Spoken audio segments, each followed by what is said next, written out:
be like them when you just could be you? Why be like them when you just could be you? You can't worry about what they doing, you gotta be you. You can't worry about what they doing, you gotta be you. Be you.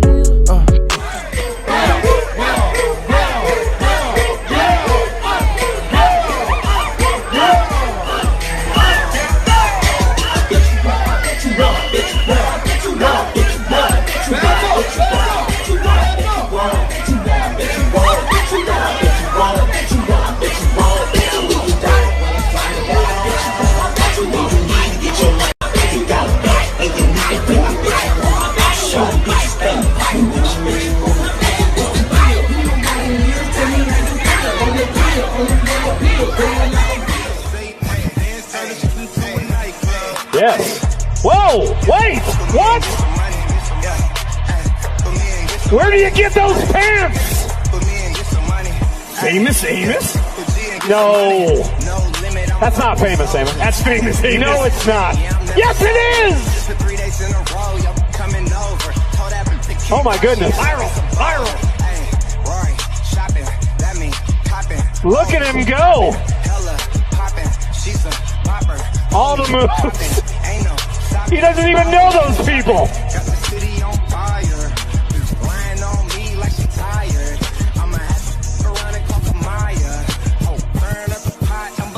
Gonna take a little rest.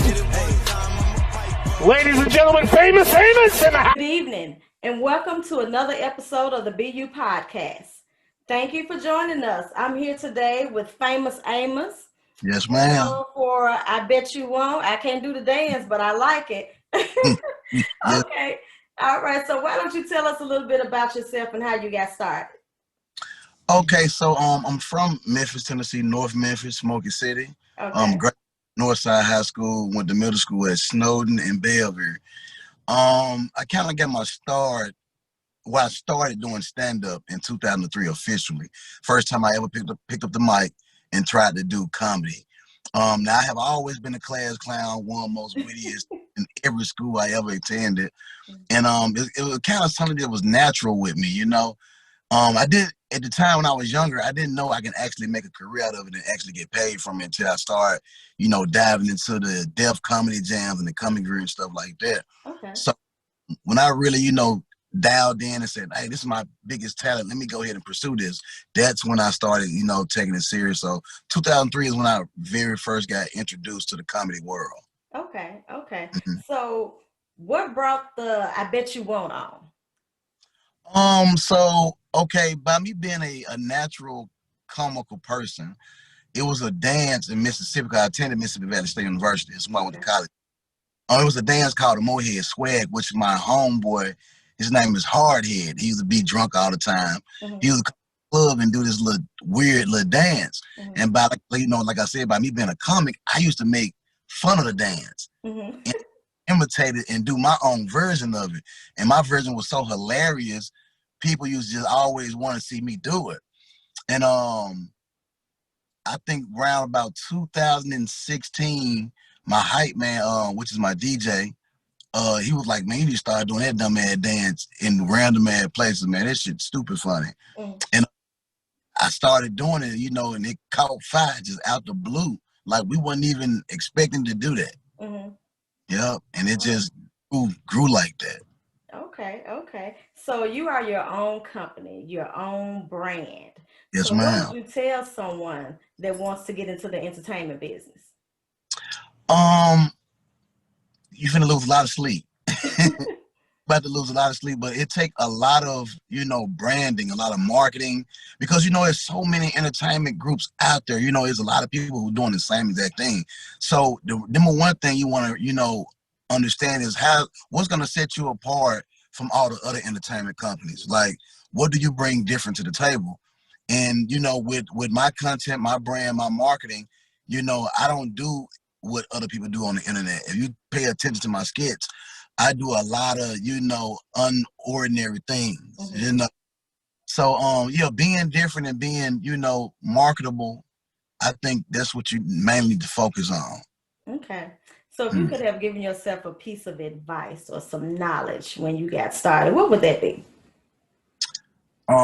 I would have never quit all those times I quit. I know I quit at least about a good 20, 30 times before I actually got to where I'm at today. Like I gave so many times. And I knew I had it. I just wasn't believing in myself at those times. Okay. So believe in yourself. That's the number one thing, right? If you don't believe first, then it's over with. Okay. So now you also mentioned that you're a comedian and you're also an actor. So is there any time where you get nervous on the stage when you're, performing, or is it certain characters that, when you're acting, is it certain characters that are difficult for you to play? Okay, so in Northside, I was actually the president of the drama club.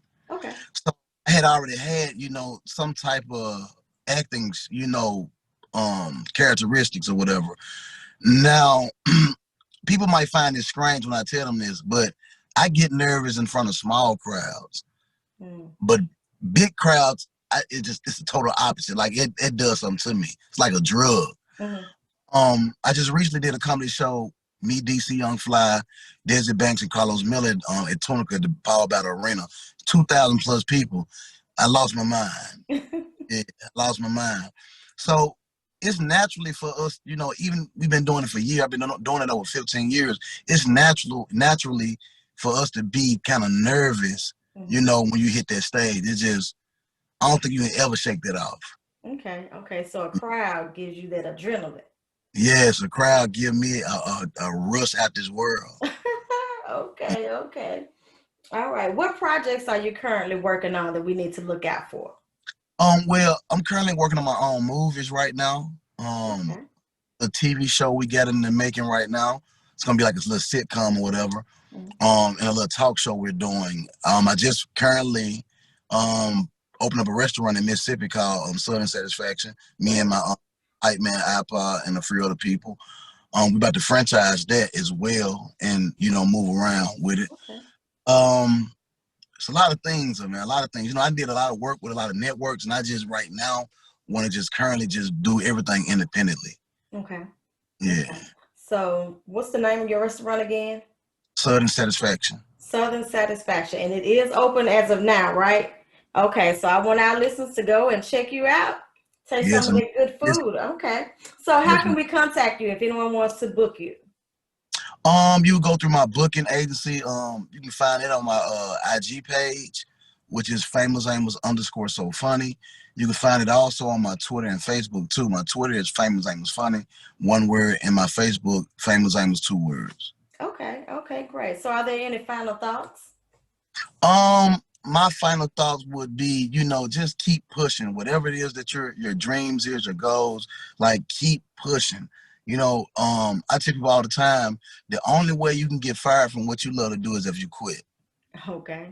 Yeah, so it's definitely, keep pushing. Even when you see there's like no goal right there in front of you, you see that you haven't accomplished nothing in the time that you want to accomplish it, it's going to happen when you least expect it. Okay. So push. Okay. Famous words from Famous Amos. Yes, okay. All right. I appreciate you. for being on the show. Thank you so much. So is there anything else that you'd like to add before we end it? I pray 2021 be a great year. 2020 was it was just horrific. So peace and blessings to you all this wonderful year. Hope you accomplish a lot of great things, and God bless. All right. Thank you. All right. Yes. And thank you so much for tuning in to the BU podcast. This is Tanya Harris, and I salute your business. All right. Be like the way you just could be you.